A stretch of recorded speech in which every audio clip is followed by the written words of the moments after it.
ഇന്ന് നമ്മുടെ ഷോപ്പിലൊരു കാതുകുത്തുണ്ടേ. ഇതിൻ്റെ പ്രത്യേകത എന്ന് വെച്ചാൽ ഇവർ കുറച്ച് ദൂരത്ത് നിന്ന് വരുന്നതാണ്, കുടിയാമലക്കുന്ന്. നമ്മളിവിടുന്ന് കുറച്ച് ദൂരം തന്നെയുണ്ട്.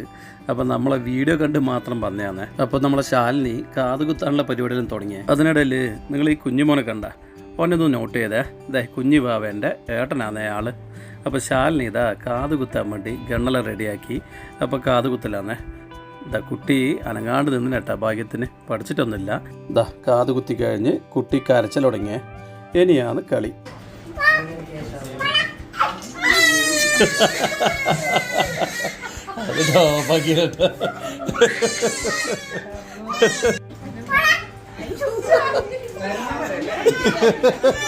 ആരെൻ്റെ മാമേന വേദനിപ്പിച്ചത് കണ്ട.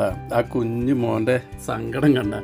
ഓനൊക്കെ സങ്കടവും ദേഷ്യവും വന്നിട്ട് ഓനെ കൊണ്ടാകും പോലല്ലോ ഓൻ പ്രതികരിക്കുന്നുണ്ട്. എന്തായാലും ഏട്ടൻ അനിയത്തിയോട് ഭയങ്കര സ്നേഹം ഏട്ടാ.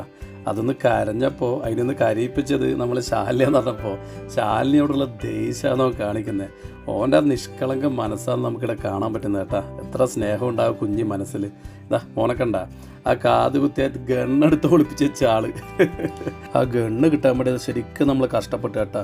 ഒരു വിധത്തിൽ അവനെ സമാധാനിപ്പിച്ച് ഗണ്ട് വാങ്ങിയിട്ട് രണ്ടാമത്തെ കാതിലും അടിച്ചിട്ടുണ്ട്. എന്തായാലും നമ്മളെ ഷോപ്പിലെ ആദ്യത്തെ അനുഭവം കേട്ടാ.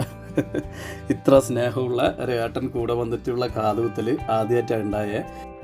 ഈ അനിയത്തിക്കുട്ടി നല്ല ഭാഗ്യവതിയ. നല്ല സ്നേഹമുള്ളൊരു ഏട്ടനെ കിട്ടിയല്ല.